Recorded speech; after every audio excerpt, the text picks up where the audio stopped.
ஒரு பலனற்ற பாத்திரம். ஆண்டவரே, எங்களை பலப்படுத்துகிறவர். இந்த காலை வேளையிலே அவையாரோடு பேசும் அவையானவரே, வார்த்தைகளை நீ கொடுப்பீரார், வசனங்களை நீ கொடுப்பீரார். அப்பா, நீங்க பேசுங்க ஆண்டவரே. இந்த ஞாயிறு ஆராதனையில் ஆவியானுடைய அசைவாடுதலை பார்த்து கர்த்தனோடு பேசினார் என்று சொல்லும். எங்களோடு பேசுங்க. எல்லா தடை அணைக்கிற எல்லா அகன்று போகும். கர்த்தருக்கு என் இருதயத்தை விருத்த சுதமடைய இயேசுவின் நாமத்தில் இருக்கிறாங்க. Praise God. ஹல்லேலூயா. இந்த வாரம் முழுவதும் என்னுடைய ஆவியில, என்னுடைய செய்திகளிலே ஆண்டவருடைய இடைப்பட்ட ஒரு வார்த்தை, கர்த்தர் என்னுடைய பலனாக இருக்கிறார். ஹல்லேலூயா. ஒரு மனிதனுக்கு பலன் பல விதங்களில் இருக்கிறது. உலகத்தாருக்கு பணம் ஒரு பெரிய பலன், ஜனங்கள் பலனாக இருப்பார்கள். அப்புறம் வேலைகள், தொழில்கள், வியாபாரங்கள் பலனாக இருக்கும். ஆனா நான் சொல்லுகிறேன், ஒரு ஆவிக்குரிய மனிதனுக்கு, ஒரு தேவனுடைய பிள்ளைக்கு எது பலன் என்றால் கர்த்தர் தான் பலன். இந்த கர்த்தர் தன் பலனாய் கொண்டிருக்கிற மனுஷன் பாக்கியவான். நிறைய நேரங்கள்ல ஆவிக்குரிய வட்டாரங்கள்ல கர்த்தரை பலனாய் கொண்டிராமல் நாங்கள் சுயங்களை பலனாய் கொண்டிருக்கிறதுனால நம்முடைய வாழ்க்கையில பல தோல்விகளை, பல ஏமாற்றங்களை, பல சூழ்நிலைகளை நாம் சந்திக்க நேர்கிறது. ஒரு தேவனுடைய பிள்ளைக்கு ஒரு ஊழியமாக இருக்கட்டும், குடும்பமாக இருக்கட்டும், வேலையாக இருக்கட்டும், ஒரு எதிர்காலமாக இருக்கட்டும், நீங்கள் ஆண்டவர் என் பலன் என்பதை நீங்கள் புரிந்து கொள்வீர்களானால் உங்கள் ஆசீர்வாதத்தை திறவுகோள்களை நீங்கள் பிடித்து விட்டீர்கள், கண்டுபிடிச்சிட்டீங்க. உங்க எதிர்காலத்தினுடைய ஆசீர்வாதத்தை நீ கண்டுபிடிக்கிறதுக்கு ஒரே வழி இருக்கு. ஆண்டவர் என்னுடைய பலனாக இருக்கிறார். அதை நீங்க சரியா புரிஞ்சுக்கிட்டீங்கன்னா கர்த்தர் உங்களுடைய அடுத்த நிலைமைக்கு உங்களை கர்த்தர் கொண்டு போய்விடும். அல்லேலூயா. ஆபகுக் புத்தகம் 3ஆம் அதிகாரம் 19ஆம் வசனத்தை நீங்கள் வாசிச்சு பார்த்தீங்கன்னா, ஆபகுக் புத்தகம் 3ஆம் அதிகாரம் 19ஆம் வசனத்துல ஆபகுக் இப்படியாக சொல்லி அந்த வசனத்தை துவங்குகிறார். ஆண்டவராகிய கர்த்தர் என் பலன். சொல்லுங்க, எல்லாம் வாய்த்தவ சொல்லுங்க. ஆண்டவராகிய கர்த்தர் என் பலன். எத்தனை பேருக்கு ஆண்டவர் பலனாக இருக்கிறார்? நல்லா கேட்டுக்காதுங்க. எத்தனை பேருக்கு ஆண்டவர் தான் என்னுடைய பலன் இருக்கீங்களா? சரி, இப்போ 17வது வசனத்தை வாசிங்க. அத்திமரம் துளிர் விடாமல் போனாலும், பக்கம் சொல்லுங்க, பக்கம் சொல்லுங்க. ஆபகுக் பக்கம் சொல்லுங்க. 1086 பழைய ஏற்பாடு, புதிய ஏற்பாடு இல்ல, 1086. 17ஆம் வசனம் வாசிங்க. அத்திமரம் துளிர் விடாமல் போனாலும், திராட்சை செடிகளில் பழம் உண்டாகாமல் போனாலும், ஒலிவ மரத்தின் பலன் அற்று போனாலும், வயல்கள் தானியத்தை விளைவியாமல் போனாலும், வயல்களிலே தானியம் விளைவிக்காமல் போனாலும், இடையில் ஆட்டு மந்தைகள் முதலற்று போனாலும், தொழுவத்தில் மாடுகள் இல்லாமல் போனாலும், நான் கர்த்தருக்குள் மகிழ்ச்சியாயிருப்பேன். நல்லா புரிந்து கொள்ளுங்க. ஒரு மனிதனுக்கு பலன் இருக்கும் பொழுது அவன் சந்தோஷமாக இருக்கும். இப்போ நம்ம கையில பாக்கெட்ல பணம் இருந்துகிட்டே இருந்துச்சுன்னா நமக்கு சந்தோஷமா இருக்கும். 4 ஜனங்க கூட இருந்துகிட்டே இருந்தாங்கன்னா நமக்கு சந்தோஷமா இருக்கும். இருக்குமா இருக்காதா? நம்பியா இருக்கிறீங்க? இருக்குமா இருக்காதா? இருக்கும். இப்போ பணம் இல்லை அப்படின்னா நமக்கு என்ன வந்துருதுங்க? ஒரு சோர்வு வந்துருது. ஏன்னா தேவைகள் நிறைய இருக்குல்ல, நாளைக்கு என்ன செய்வோம், கவலை இருக்கு, தேவைகள் இருக்கு, ஒரு சோர்வு வந்துருது. 4 ஜனக்கட்டு கொஞ்சம் நமக்கு எதிராக வந்த உடனே நமக்கு ஒரு சோர்வு வந்துருது. ஆனா ஏன்னா நம்ம பலனா எதை பாக்குறோம்? பணங்களையும் ஜனங்களையும் பாக்குறதுனால அது இல்லாமல் போகும்போது நமக்கு சோர்வு வந்துருது. ஆண்டவர் கூட இருந்தாலும் கவலைப்பட மாட்டேன்றோம். ஆனா இங்க இவன் சொல்லுகிறான், ஆண்டவராகிய கர்த்தர் என்னுடைய பலன். அப்படி சொல்லிட்டு 17ஆம் வசனத்துல எப்படி ஆரம்பிக்கிறாருன்னா, அத்திமரம் துளிர் விடாமல் போனாலும், திராட்சை செடி பலனற்று போனாலும், ஒலிவ மரம் பலனற்று போனாலும், கிடையிலே ஆட்டு மந்தையை பலனற்று போனாலும், தொழுவத்திலே மாடுகள் இல்லாமல் போனாலும், வயதிலே தானியம் இல்லாமல் போனாலும், நான் கர்த்தருக்கு மகிழ்ச்சியா இருப்பேன். ஏன்னா இது என் பலன் கிடையாது. இங்க நம்ம பார்த்தோமே, இவ்வளவு ஆசீர்வாதங்கள் என்னுடைய பலன் கிடையாது. இது இருந்தாலும் எனக்கு பலன் இல்லை, இது இல்லைனாலும் எனக்கு பலன் இல்லை. என் பலன் ஒண்ணு இருக்கு, அது கர்த்தராக இருக்கிறார். அல்லேலூயா. கர்த்தருக்கு பலனாக இருப்பாரானால் எத்தனை காரியம் வந்தாலும் நான் சோர்ந்து போக மாட்டேன். ஆமென் சொல்லுங்க. கவலைப்பட மாட்டேன். பாஸ்டர் எப்படி கவலைப்படாம இருக்கிறது? கவலைப்படாம இருக்க முடியாது. மனுஷனா இருந்தா கவலைப்பட்டது ஆகும். காசு இல்லைன்னா கவலை வருமா? பாஸ்டர் உங்களுக்கு வராதா? எனக்கும் வரும். எனக்கு வராதா? வரும். இன்னைக்கு காரியம், நாளைக்கு காரியம், ஊழியத்தின் காரியம், ஒரிசா காரியம், வருகிற செப்டம்பர் மாத காரியம், எல்லாத்துக்கும் கவலை வருமா? கவலை வரும். ஆனால் ஒரு ஆவிக்குரிய மனிதன் அந்த கவலையிலேயே மூழ்கி இருக்க மாட்டான். ஏன்னா எனக்கு தெரியும் அது என் பலன் கிடையாது, கர்த்தர் தான் என் பலன். அல்லேலூயா. ஒரு மனிதன் ஜெபம் பண்ணி கொண்டிருந்தான். ஒரு மனிதன் ஜெபம் பண்ணி கொண்டிருந்தான். அப்போ ரொம்ப நேரம் ஜெபம் பண்றான். ஒரு ஆலயத்துல உட்கார்ந்து ஆண்டவருக்கு மகிமை உண்டாகட்டும். அந்த நேரத்துல ஒரு ட்ரெயின்ல வந்திருந்த ஒரு மனுஷன், ட்ரெயின் நின்றுச்சு. ட்ரெயின் நின்ன உடனே ரொம்ப நேரம் நிற்கிறான். அப்போ அவங்க சொல்றாங்க ட்ரெயின் புறப்படுறதுக்கு இன்னொரு 3 மணி நேரம் ஆகும் அப்படின்னு. உடனே அந்த மனுஷன் சரி 3 மணி நேரம் ஆகும், அப்படி சும்மா அப்படி போயிட்டு வரலாம் அப்படின்ட்டு அப்படியே போயிட்டு வரும்போது அங்க ஒரு ஆலயம் இருந்தது. அந்த ஆலயத்துக்கு உள்ள போனா ஒரு மனுஷன் அழுது ஜெபித்து கொண்டிருக்கிறான். அழுது ஜெபம் பண்றான். இவன் ரொம்ப நேரம் பார்த்துட்டு அந்த மனுஷன் ஜெபம் முடிச்ச உடனே போய் கேட்கறான், உனக்கு என்ன பிரச்சனை, ஏன் அழுகுற? இல்ல எனக்கு ஒரு $10,000 ஒரு தேவை இருக்குது, அதனால நான் ஆண்டவர்கிட்ட ஜெபம் பண்ணிட்டு இருக்கிறேன். அப்படியா? இவனுக்கு ஒரு இறக்க குணம். சார் ரொம்ப நேரம் அது ஜெபம் பண்றாரு அப்படின்னு $10,000 எடுத்து அவன் கையில கொடுக்குறான். வச்சுட்டு கொடுத்துட்டு ஒரு விசிட்டிங் கார்டு எடுத்து கொடுக்குறான். இங்க பாரு, உனக்கு எப்பெல்லாம் தேவைகள் இருக்குதோ, பிரச்சனை இருக்கோ, அப்ப வந்து என்ன பாரு அப்படின்னு. அதுக்கு இந்த மனசு சொல்றான், பணத்தை அந்த 10,000 வாங்கிட்டு சொல்றான், நான் உன்னை வந்து பார்க்க மாட்டேன். ஏன்னா நான் ஆண்டவரை கேட்டா எனக்காக ஆண்டவர் ட்ரெயினையே நிப்பாட்டுவேன். அல்லேலூயா. நீ மறுபடியும் அந்த காட்ட நீ கொடுப்பேன்னு தெரியாது. ஆனா நான் ஆண்டவர் கேட்டா 10,000 இல்ல $30,000 கேட்டா கூட எனக்காக ஆண்டவர் ட்ரெயினை நிப்பாட்டுவார். ஆமீன் சொல்லுங்க. நிறைய நேரங்கள்ல நம்முடைய பலனை எங்க வைக்கிறது இல்லைங்களா? உலகத்தின் மேல வைக்கிறது. நல்லா புரிஞ்சுக்கிற தெய்வ பிள்ளைகளை, இந்த உலகத்துல எது நம்பினாலும் உங்களை ஏமாற்றும். இது வந்து நீங்க எதை நம்பினாலும் ஒரு நாள் உங்களுக்கு ஏமாற்றத்தை கொடுக்கும். நீங்க சின்ன வயசுல எதெல்லாம் பெருசா நம்பி இருந்தீங்களோ இன்னைக்கு அது உங்களுக்கு நம்பிக்கையா இருக்குதா? குழந்தைகளுக்கு சின்ன வயசுல தாய் தகப்பன் தான் பெரிய நம்பிக்கை. இப்ப வயதான பிள்ளைங்க பெரியவங்க நம்புறாங்களா?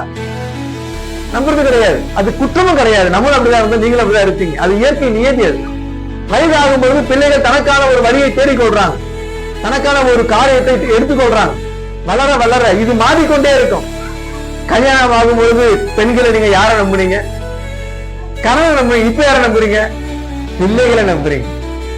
கணவன் நீங்க இருக்கல. ஆனா இப்ப நம்பிக்கை எங்க போகுது? உலகம் நீங்க எதை நம்புறீங்களோ அது ஒரு நாளும் உங்களுக்கு நிரந்தரமாக இருக்காது. ஆனா நான் சொல்லுகிறேன், கர்த்தரை நீங்க நம்புனீங்கன்னா கடைசி வரைக்கும் அவங்களுக்கு பலனாக இருக்கும். அல்லேலூயா. கர்த்தரித்த நம்பிக்கையா கொண்டிருக்கிற மனுஷன் பாக்கியமா?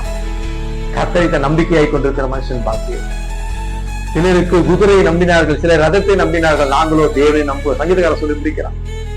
சிலர் குதிரையை குறித்து மேன்மை பாராட்டுகிறார்கள், சிலர் ரதங்களை குறித்து மேன்மை பாராட்டுகிறார்கள், நாங்களோ எங்கள் தேவனாகிய கர்த்தரை குறித்து மேன்மை பாராட்டு. நம்பிக்கை எதுல இருக்குதோ அதுலதான் நம்ம ஓடுவோம்.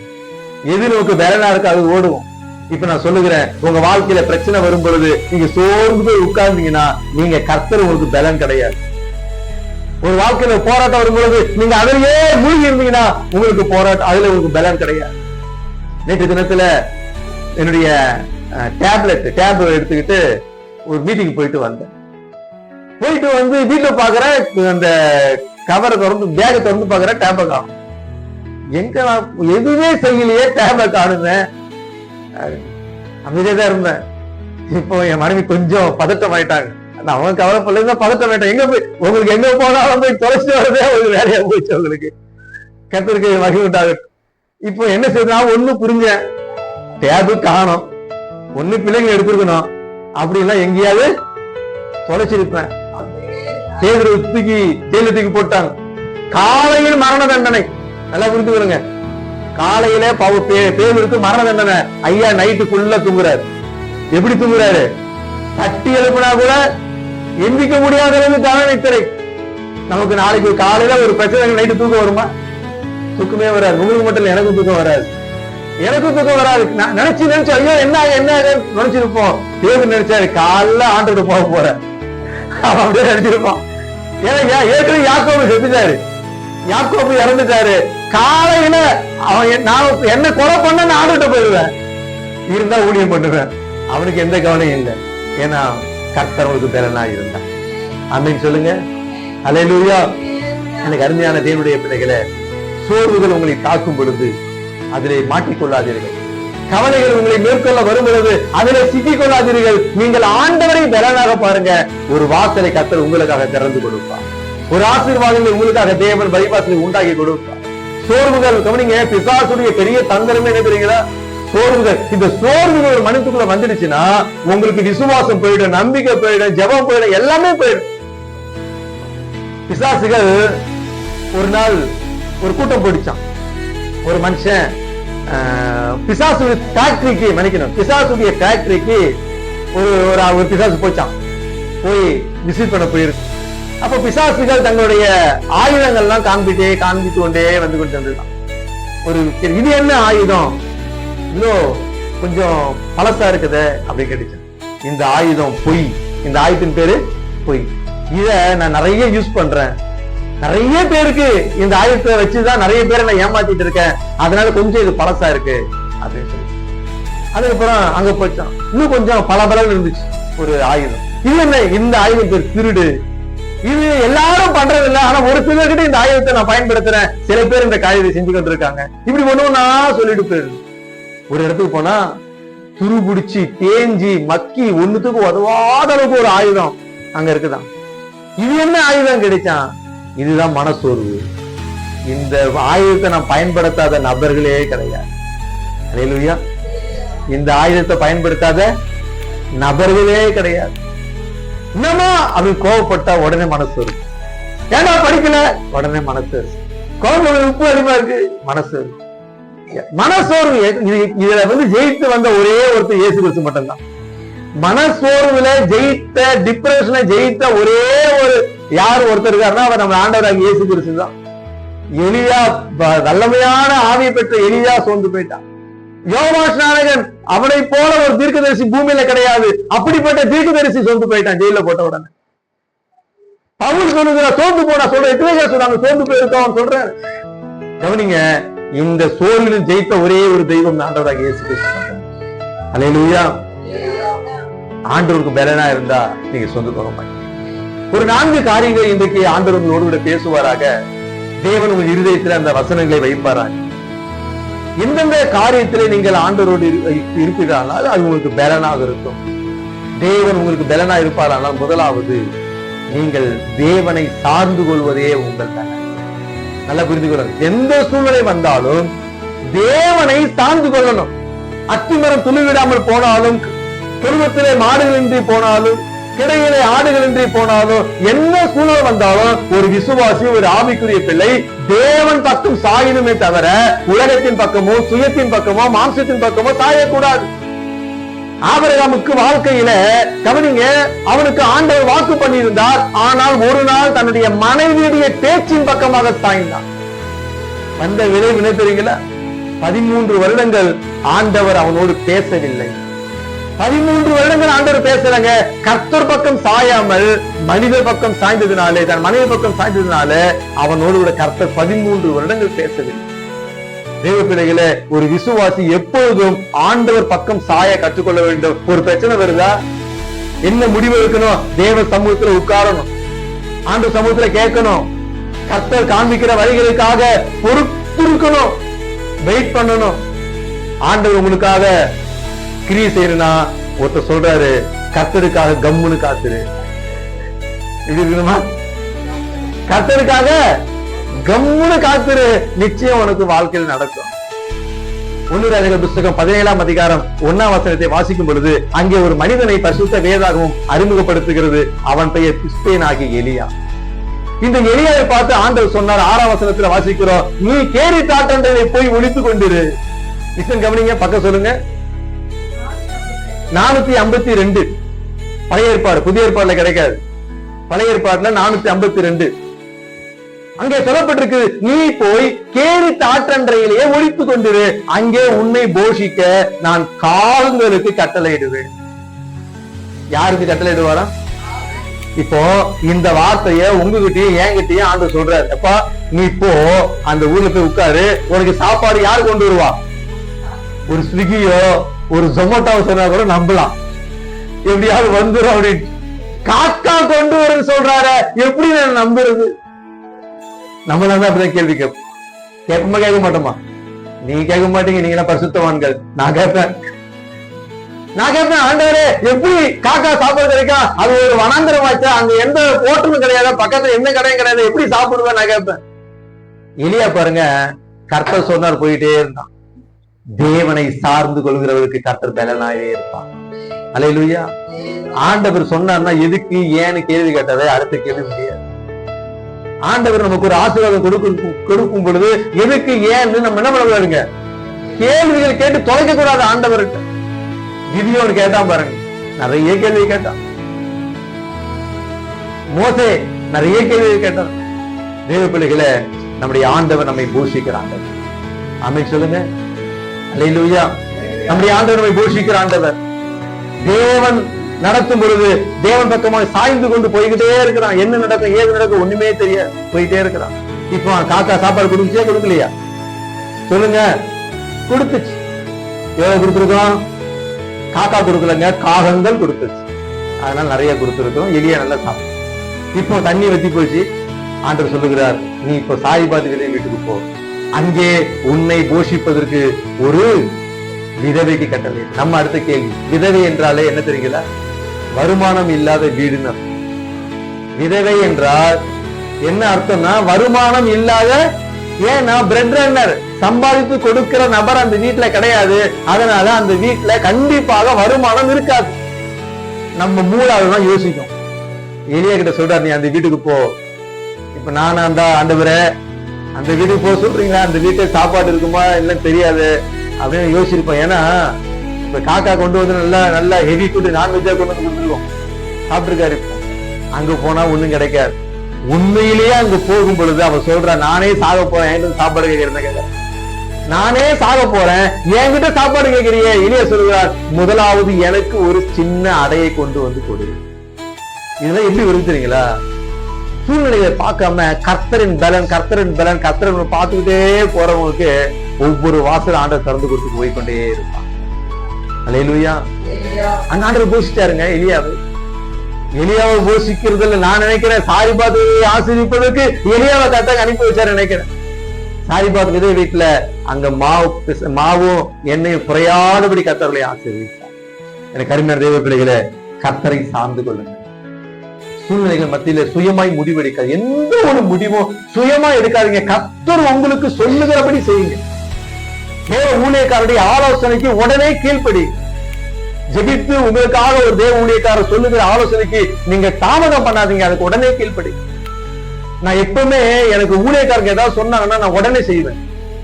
அது என்ன ஏதெல்லாம் நான் கேட்பேன். சரி சொல்றாங்க, ஏதோ ஒரு காரணம் இருக்கும், ஆண்டு சொல்ல போற, உடனே செஞ்சிருவேன். அது பெரிய ஆசீர்வாதம். அல்லேலூயா. தேவனை சார்ந்து கொள்ளுங்கள். இரண்டாவதாக தேவ பிள்ளைகளை, நீங்கள் விசுவாசத்தில் நிலைச்சிருப்பது உங்களுக்கு பலன். ஒரு கிறிஸ்தவனுக்கு எது பலன் தெரியுங்களா? விசுவாசத்துல வாழ கற்றுக்கொள்வது பலனாக இருக்கும். விசுவாசம் இல்லைன்னா நம்ம வாழ்க்கையில எதையும் நம்முடைய ஜீவியத்துல பெற்றுக்கொள்ள முடியாது. ஒவ்வொரு ஊழியத்தையும் நடப்பிக்கிறோம், ஒவ்வொரு காரியத்தையும் போகிறோம், விசுவாசத்துல ஓடுகிறோம். ஆண்டவர் நிச்சயம் நடத்துவார். விசுவாசத்துல ஓடுகிறோம். கர்ம தேவ பிள்ளைகளை, 1500 ரூபாய் வாடகை கொடுக்க முடியாம கஷ்டப்பட்டோம். ஒரு சபையை நடத்தணும். முதல்ல ஒரு சின்ன இடத்துல அந்த சபை நடத்துவதற்கு வாடகை 1500 ரூபாய். அதுக்கப்புறம் 2000 ரூபாய் மாத்தினாங்க. 2000 ரூபாய் கொடுக்க முடியாது, வாடகை பணம் கொடுக்க முடியாது. அவ்வளவு கஷ்டம். ஒரே வாரம் ஒரு பாசிட்டிவ் பேர்ல ஜெபிக்கிறோம் நாங்க உட்கார்ந்து, ஆண்டவரே இந்த இடம் எப்படி, ஆண்டவரே ஒரு இடத்த கொடுங்க. ஜெபிக்கிறது கூட கொஞ்சம் ஞாபகம் ஜெபிக்கணும் போல இருக்கு. அன்னைக்கு ஆண்டவர் மேல ஒரு விசேஷ தீர்க்க வார்த்தையை போட்டார். அன்னைக்கு தெற்கத்தி வெள்ளங்களை திருப்புவது போல கர்த்தர் திருப்புகிறார். அந்த வார்த்தையை சொல்லி ஜெபிக்கிறேன். நான் அடுத்த சனிக்கிழமை ஜெபிக்கிறேன், ஞாயிற்றுக்கிழமை சபை க்ளோஸ், வேற இடம் போகணும். வாடகை எடுத்துறீங்களா? 20,000 ரூபாய். 20,000 ரூபாய். அடுத்த 2000 கொடுக்க முடியாதுங்க. அடுத்து ஏழு போனோம், 20,000 ரூபாய் வாடகை கொடுக்கணும். நம்ம கணக்குல சூப்பர் கணக்கு. ஆளை செலக்ட் பண்ணுவோம். பிரதர் நீங்க ஒரு 1000 கொடுங்க பிரதர், நீங்க ஒரு 500 கொடுங்க, நீங்க ஒரு 2000 கொடுங்க. எல்லாரும் சொன்னாங்க நாங்க பாத்துக்கிறோம் மாஸ்டர், நீங்க செய்யுங்க. 10ஆம் தேதி வந்தது. இதே புல்பிட்ல செத்தவனை போல விழுந்தான். எந்திக்கிறது எனக்கு பலன் கிடையாது. அப்படியே விழுந்து கிடந்தேன். அழுது, ஆண்டவரே எப்படி கொடுக்க போறப்பா, எப்படி கொடுக்க போறேன். ஏன்னா அன்னைக்கு கொடுக்குறேன்னு சொன்னவங்க போனா போட்டான். நிறைய பேர் ஆளை காணும், வேற வழியே கிடையாது. இப்ப விசுவாசித்து தானே ஆக வேண்டும். அல்லேலூயா, அல்லேலூயா. இந்த நாள் வரையிலும், இந்த நிமிஷம் வரையிலும், இந்த நொடி வரையிலும் என் தெய்வம் உண்மையில்லாராகவே இருக்கு. இன்னும் பெரிதானவனை காண்பாய் என்று கர்த்தர் திட்டம் வகுத்ததுனால ஒரிசாவுக்கு ஆண்டவர் அனுப்பி கொண்டிருக்கு. ஒவ்வொரு மாதமும் பண்ணுகிற செலவுகள் எனக்கே தெரியாது. ஆமென் சொல்லுங்க மாட்டேன்றீங்களே. அல்லேலூயா, அல்லேலூயா. 1000 நன்மைகள் அனுதினம் என் கிருபையின் இரக்கம் வந்து கொண்டீரே. 1000 நன்மைகள் அனுதினம் என்னை சொல்லிட கிருபையின் இரக்கம் வந்து கொண்டீரே. நல்ல எதிரே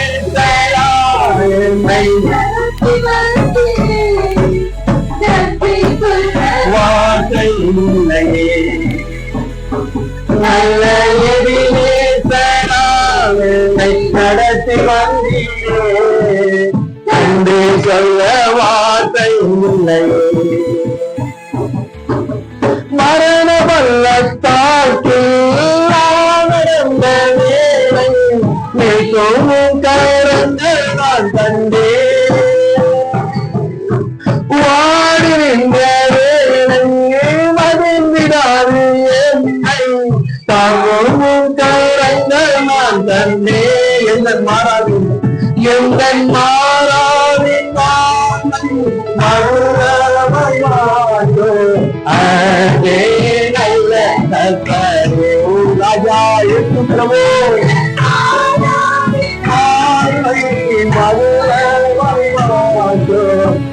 அதே நல்ல கத்தரே. நல்ல கட்டி 1000 நன்மைகள் அனுதினம் என்னை பாடுகிற வாழ்க்கையில அப்படியே அது நடக்கும். விசுவாசத்தோடு பாடுகிறது. 1000 நன்மைகள் அனுதினம் என்னை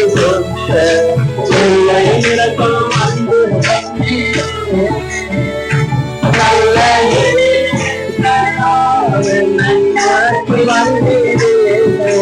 நன்றி சொல்ல வார்த்தை இல்லையே. நல்ல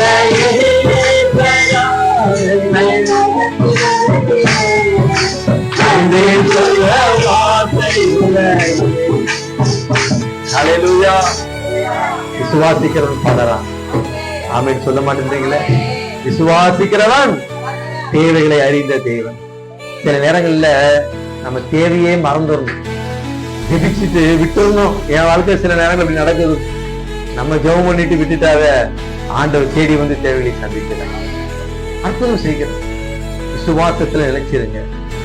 ஆபிரகாமை ஆண்டவர் அழைக்கும் பொழுது, ஆண்டவரை ஆபிரகாமை அழைக்கும் பொழுது, நான் உன்னை பெரிய ஜாதியாக்கி உன்னை ஆசீர்வதிப்பேன், நீ போகிற தேசத்தை உனக்கு கொடுப்பேன்னு சொல்லி ஆசீர்வதிச்சு கூட்டிட்டு வந்தாங்க.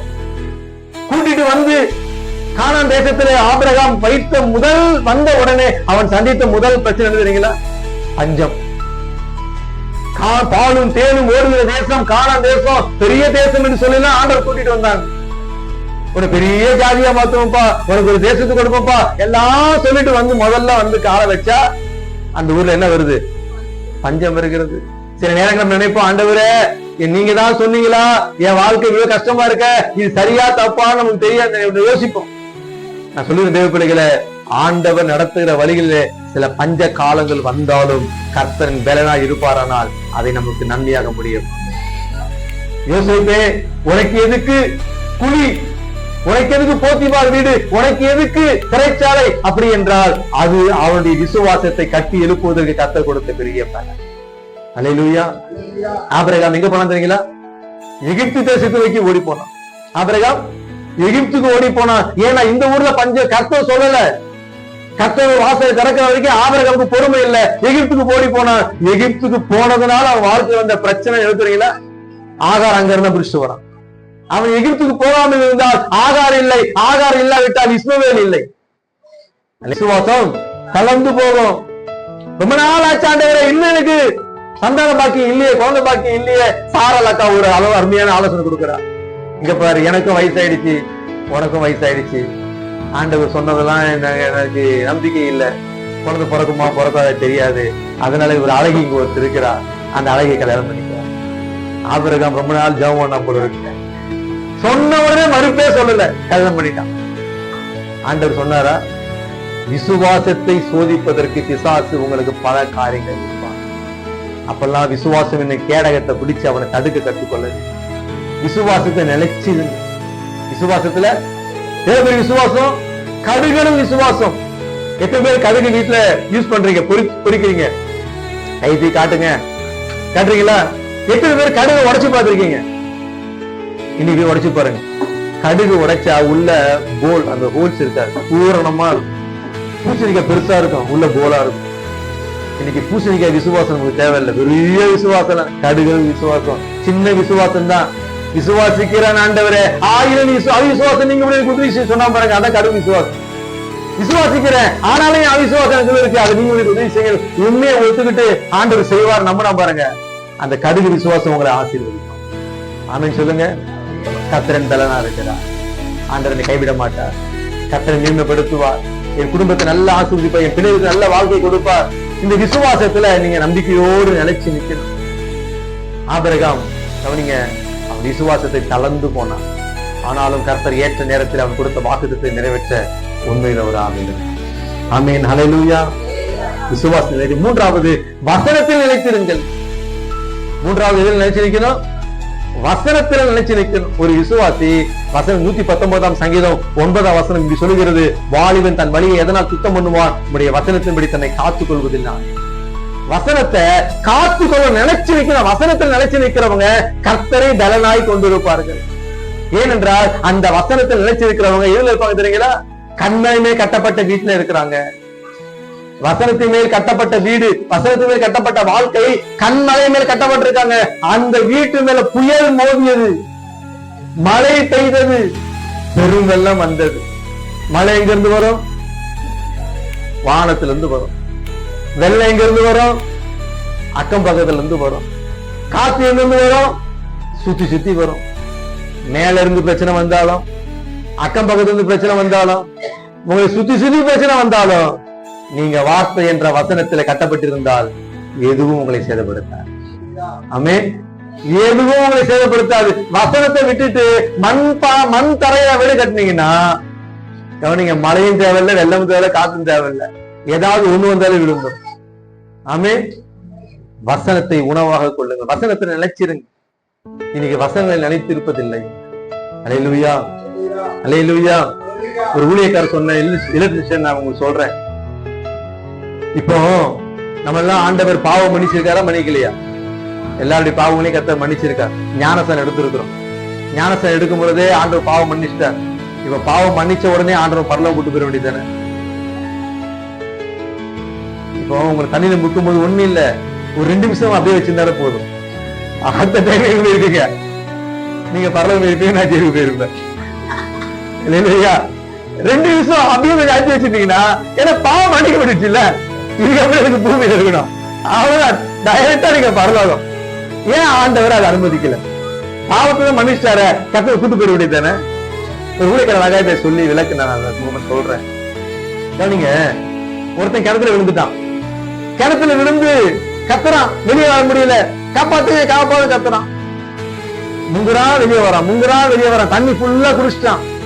அப்போ ஒருத்தர் பக்கம் போன சத்தம் கேட்டு எட்டி பார்த்தா கிணத்துல ஒருத்தன் உழுவி இருக்கிறான். உடனே அவரு மேல இருந்து கீழே குதிச்சார். குதிச்சு ரத்த காயம் அதெல்லாம் அடிச்சு பிடிச்சு முடிய பிடிச்சு தூக்கி வர்றார். என்ன மாதிரி முடி இல்ல, எங்க பிடிச்சு தெரியல, முடிய பிடிச்சு எப்படியே தூக்கி வந்துட்டார். தூக்கி வந்து மேல போட்டு அவன் தண்ணி நிறைய குடிச்சிட்டு படுத்து கிடக்குறான். இவன் பொழைச்சானா பொழைக்கலையா? இவன் பிழைத்து விட்டானா பிழைக்கவில்லையா? முன்னாடி இவன் தண்ணிக்குள்ள இருந்தான், இப்போ அந்த தண்ணி இவனுக்குள்ள இருக்குது. இப்ப தண்ணியை வெளியே இருக்கணும், அப்பதான் பிழைப்பான்.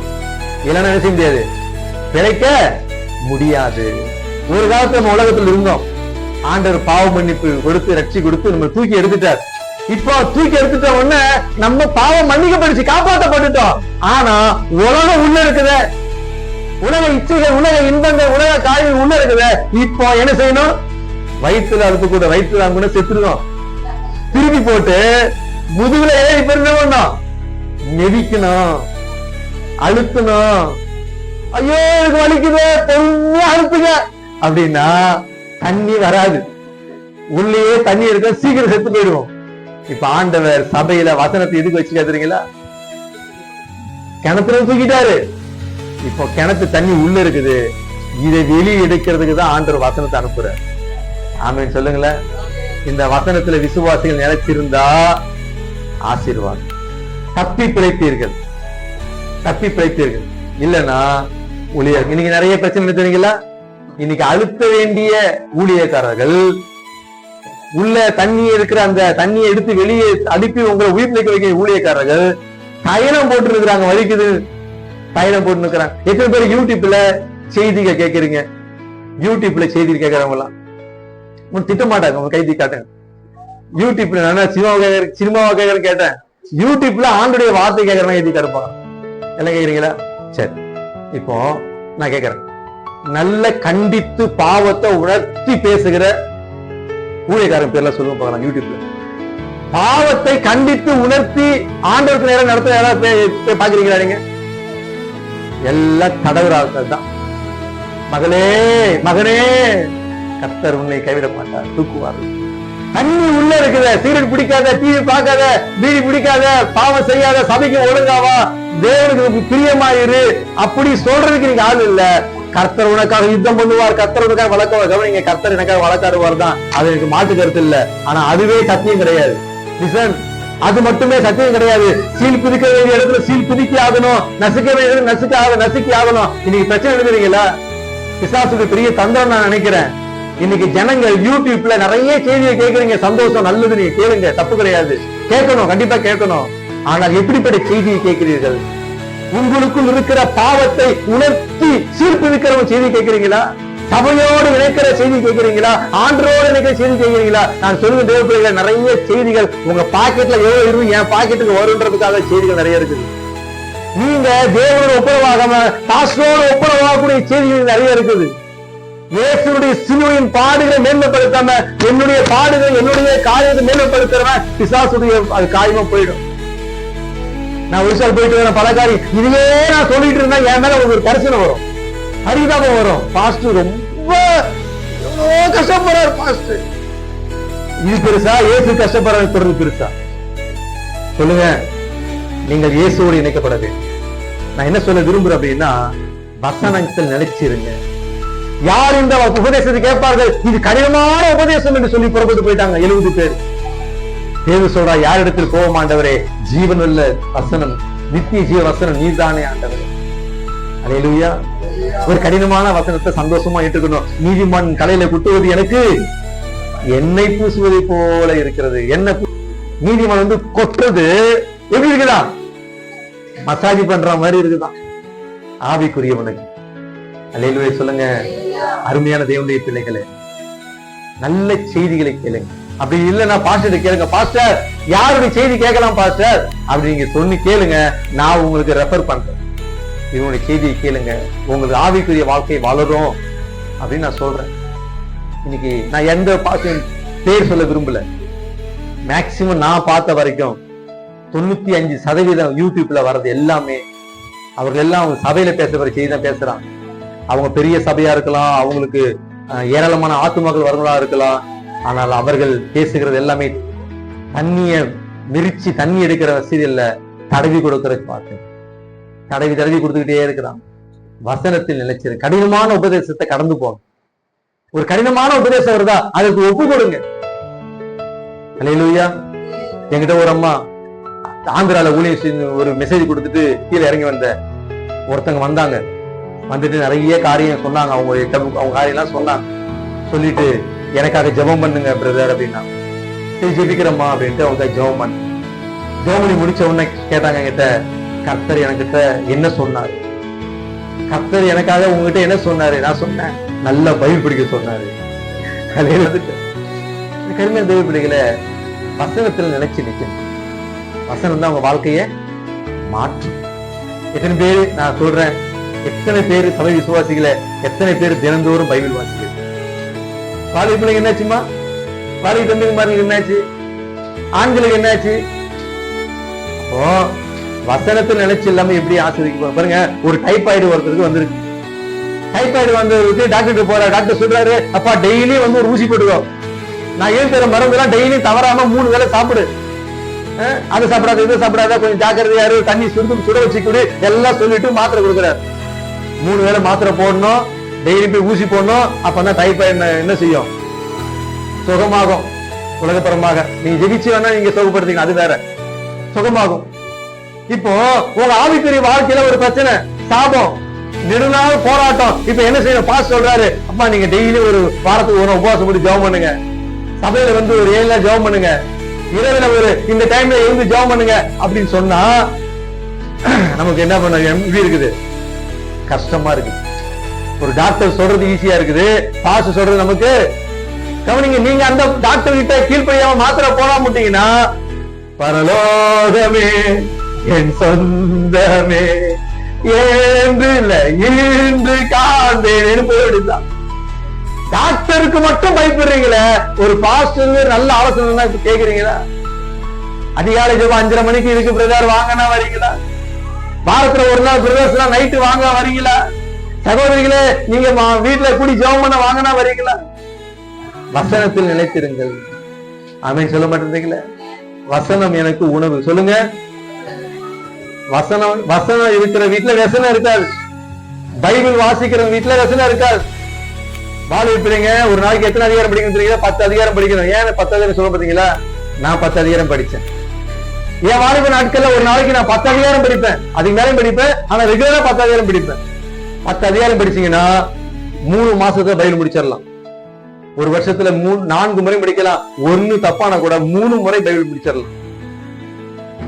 கவனிங்க, வாலிப பிள்ளைங்க இருக்கிறீங்க, நீங்க போய் வயசானவங்க இங்க இருக்கிறாங்க. வயசானவங்க எல்லாம் ஓரளவுக்கு வயசானவங்க, கல்யாணம் பண்ணி குழந்தை பெற்றவங்க. அவங்ககிட்ட ஒரு கேள்வி கேளுங்க. அக்கா உங்களுக்கு நேரம் இருக்கா? பைபிள் வாசிக்க ஜெபம் பண்றதுக்கு நேரம் இருக்கான்னு கேளுங்க. என்ன சொல்லுவாங்க கேட்டு பாருங்க. நேரமே இல்லம்மா, கஷ்டமா இருக்குமா. கல்யாணம் ஆயிடுச்சு, ஆம்பளைங்களுக்கு நேரம் கம்மியாயிடும், பெண்களுக்கு நேரம் இந்த வயசுலயே நல்லா படிச்சிருக்கு. அதே இல்லையா? இப்போ 30 வயசு ஒரு பையன் இருக்கிறான், நல்லா ஜிம் பாடி, நல்லா அப்படியே என்னது 6 பேக் எல்லாம் போட்டு திரகாத்தமா இருக்கிறான். அவன் எப்ப சாப்பிட்டுருப்பான்? அந்த உடம்பு வர்றதுக்கு எப்ப சாப்பிட்டுருப்பான்? சிறு வயதில் இருந்து அவன் சாப்பிட்டு, சிறு வயதில் இருந்து அவன் சாப்பிட்ட சாப்பாடு ஊட்டச்சத்து தான் 30 வயசுல அவன் அப்படி பலம் நிக்க வைக்குது. 29 வயசுல சாப்பிட்டு அந்த உடம்பு ஏற்ற முடியாது. 30 வயசு உடம்பு வரணும்னா சிறு வயதுல இருந்து நல்ல ஆகாரத்தை சாப்பிட்டு சாப்பிட்டு சாப்பிட்டு உடம்பு நல்ல திடமா வச்சிருக்கணும். நான் சொல்லுகிறேன், சிறு வயதில் இருந்து வேதத்தை வாசிச்சு நீங்க இருந்தீங்கன்னா உங்கள் வயதான காலத்துல நீங்க ஆவிக்குரிய வாழ்க்கையில புஷ்டியாக இருப்பீர்கள். நோஞ்சா மாதிரி இருக்க மாட்டீங்க, தினகாத்திரமா இருப்பீங்க, ஆவியில ஆரோக்கியமா இருப்பீங்க, வல்லவர்களாக இருப்பீர்கள். அல்லேலூயா. இன்னைக்கு நம்ம சபையில நிறைய இடங்கள்ல நோஞ்சாங்க நிறைய பேர் இருக்கிறாங்க, ஆவிக்குரிய நோஞ்சாங்க. காலையில ஒரு பொண்ணு பைபிள் வாசிச்சா நெகேமியா புதிய ஏற்பாடுல தேடிட்டு இருக்கு, தேடியும் காணாது இருப்பாங்க. படிக்கிறது இல்ல. ஆனா அந்த பொண்ணுகிட்ட செல்போன் கொடுத்து பாருங்க, ரீல்ஸ் எல்லாம் போனோம், எங்க செட்டிங்காக போனோம், போன்ல அத்துப்படி. நான் தாழ்மையா சொல்றேன், நேரத்தை வீணடிக்கிறாங்க. கிடைக்கிற காலங்கள் பொன்னானது. வாலிப பிள்ளைகளை வேதத்தை நன்றாக படி. சகோதரிமார்கள் கூட சொல்றேன், கணவன்மார்கள் தகப்பன்மார்கள் சொல்றேன், பைபிள் நல்லா படி, வசனத்தில் நிலைத்திருங்க. அதுதான் உங்களுடைய பலன். கர்த்தருக்கு மகிமை உண்டாகட்டும். சின்ன வயசுல 4 இட்லி சாப்பிடுவான், ஜிம்முக்கு போகும்போது 40 இட்லி சாப்பிடுவான். அடிக்கடி கையை பார்ப்பான், அடிக்கடி செஸ்ட பார்ப்பான், அடிக்கடி வயிற்ற பார்ப்பான். கர்த்தருக்கு மகிமை உண்டாகட்டும். ஆமென் சொல்லுங்களேன். இப்போ அன்னைக்கு 10 அதிகாரம், இன்னைக்கு 2 மணி நேரம் பைபிள் படிக்கனா கூட, தியானம் பண்ணா கூட தியானம் பண்ண ஈஸியா இருக்கு. ஆமென் சொல்லுங்க. அல்லேலூயா. 4வது சொல்லி முடிக்கிறேன், அபிஷேகத்தில் நிலைத்திருங்க. அபிஷேகத்தில் நிலைச்சிருக்கிறவன் கர்த்தருக்குள்ள பலன் உள்ளவனாக இருக்கிறான். எத்தனை பேர் அபிஷேகம் பெற்றிருக்கீங்க சபையில? தேவ பிள்ளைகளே, அபிஷேகம் இல்லாதவர்கள் நான் சொல்லுகிறேன், தயவு செய்து அபிஷேகத்துக்காக ஜெபி. இன்னைக்கு பிரச்சனை என்ன தெரியுங்களா? சபையில ஒரு 21 நாள் பிரேயர் வைக்கலாம், அபிஷேகத்துக்காக ஒரு காத்திருப்பு ஜெபம். ஏன்னா இயேசு கிறிஸ்து சொல்லிட்டு போனாங்க, நான் வருகிற வரைக்கும் இயேசுவை காத்திருங்க. எத்தனை நாள் அவங்களுக்கு தெரிய போய் காத்திருக்கிறாங்க. அவங்க 50வது நாள்ல ஆண்டவர் அபிஷேகத்தை கொடுத்தாங்க, பரிசுத்தம் இறங்கி வந்தா. இன்னைக்கு சபையில கர்த்தர் நமக்கு பலனா இல்லாம போறது காரணம் என்னன்னா, நிறைய பேருக்கு அபிஷேகம் இல்லை. வாலிப பிள்ளைகள் அபிஷேகத்தை பெற்றுக்கொள்ளணும். அந்நிய பாஷை பேசி ஜெபிக்கணும். லிசன், அந்நிய பாஷை பேசி ஜெபிக்கணும். தனிமையில ஜெபிச்சா கூட அந்நிய பாஷை பேசி ஜெபிக்கணும். வாலிப பிள்ளைகளுக்கு, சகோதரிகளுக்கு, யாருக்குமே இன்னைக்கு நிறைய பேருக்கு இன்னைக்கு அந்த அனுபவமே கிடைக்க மாட்டாங்க. காரணம் தெரியுங்களா? பலன் இல்லை. நம்ம சொல்லுவோம், கர்த்தர் எனக்கு பலனா இருக்கிற. இப்படி பலனா இருப்பா? தேவன் பக்கம் சார்ந்து கொள்ளணுமே, வசனத்துல சார்ந்து கொள்ளணுமே, விசுவாசம் சார்ந்து கொள்ளணுமே, அபிஷேகத்தை நினைச்சு நிக்கணுமே, அதான பலன். அந்த பலன் நமக்கு இருந்தா நம்ம சொல்லுவோம், அத்திமரம் துளிர் விடாமல் போனா, வயலிலே தானியம் இன்றி போனால், துருவத்திலே மாடுகள் இன்றி போனாலும், கிடையிலே ஆடுகள் இன்றி போனாலும், திராட்சரசம் பலனற்று போனால், கர்த்தருக்குள்ள நான் மகிழ்ச்சியா இருப்பேன். ஏனென்றால் கர்த்தர் என் பலனாய் இருக்கிறார். அல்லேலூயா. கர்த்தர் என் பலனாய் இருக்கிறார். ஏனென்றால் நான் என் வாழ்க்கையை எப்பொழுதும் நான் தேவனை சார்ந்து வாழ்கிறவன். விசுவாசத்திலே தேவனை நோக்கி விசுவாசத்தில் நிலைத்து இருக்கிறவன். வசனத்தில் நிலைத்து இருக்கிறவன். அபிஷேகத்திலே நிலைத்திருக்கிறான். ஆமென். அல்லேலூயா. சபை, ஊழியம், தேவன் என்று நீங்கள் தாகம் கொள்ளும்போது தேவன் அபிஷேகத்தை பெற்றுக் கொடுப்பார். அந்நிய பாஷை பேசி ஜெபிக்கணும். விசுவாசியா இருக்கிறவங்க, ஆவிக்குரிய சபைக்கு வர்றவங்க அந்நிய பாஷை பேசி என்ன பண்ணணும்?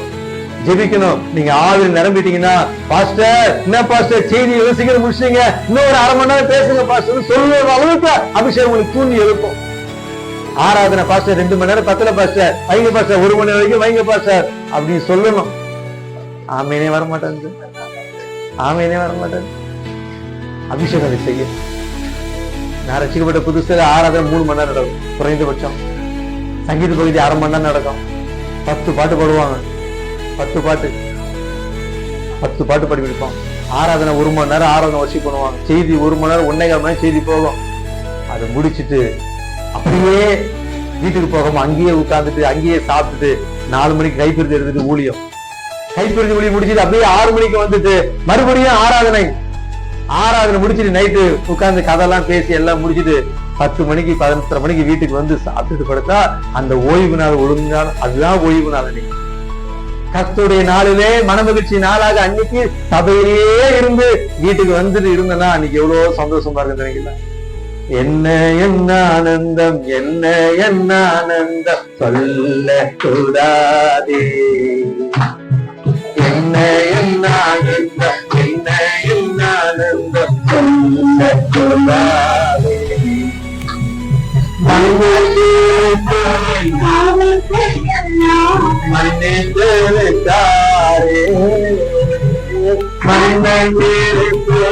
காலத்தை எல்லாம்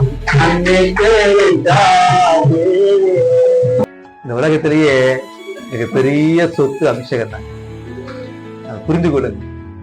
இந்த உலகத்திலேயே மிகப்பெரிய சொத்து, நல்ல ஈவு. இயேசுவே சொன்ன நல்ல ஈவு ஆவியானவர் தான். ஆவியானவரை அனுபவிக்கிற இதை காட்டு இந்த உலகத்துல வேற எதுவுமே பெருசு கிடையாது. நான் அதை அனுபவித்து சொல்லுகிறேன். ஆவியானவரை அனுபவியுங்கள். ஆவியானவரை அனுபவி. பலனா இருப்பீங்க. எந்த சோர்வுகள் வந்தாலும் அதை ஜெயிப்பீங்க. நீங்க எத்தனை போராட்டம் வந்தாலும் ஜெயிப்பீங்க. இன்னைக்கு ஆவியானுடைய நடத்தல் இல்லாம தான் நிறைய குடும்பங்கள் இன்னைக்கு பாவத்தில் விழுகிறது. நிறைய குடும்பங்கள் விவாகரத்துக்கு போகிறது. காரணம் தெரியுங்களா? ஆவியானவர் இல்லாத குடும்பங்கள் அவைகள். ஆவியானவர் வழி நடத்தாத குடும்பங்கள் தான் இன்னைக்கு விவாகரத்துக்காக கோர்ட்ல போய் நிக்குது. கர்த்தருக்கு மகிமை உண்டாகட்டும். எங்க அம்மாவுக்கு உடம்பு எத்தனையோ தையல். ஒரு முறை எங்க அப்பா முட்டியில இந்த கழுக்கல்ல பேத்துட்டாரு.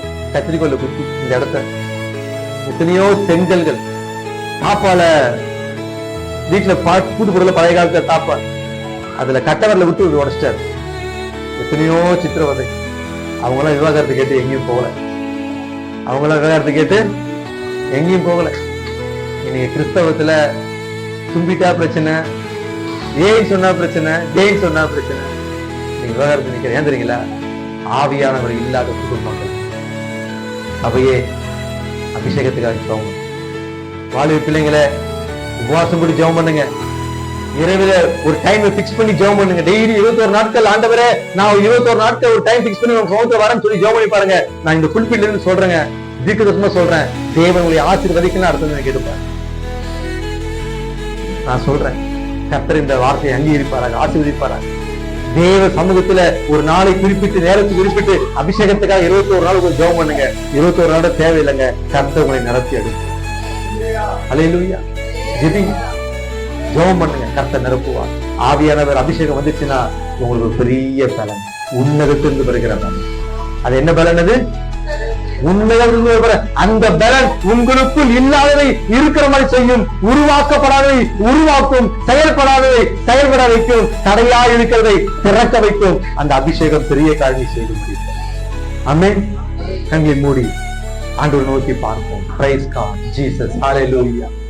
எல்லா கண்களை மூடியை நோக்கி, எல்லா முழங்கால் படியிட்டு ஆண்டவரை நோக்கி, thank you Lord Jesus, hallelujah, hallelujah, hallelujah, hallelujah. நன்றியோ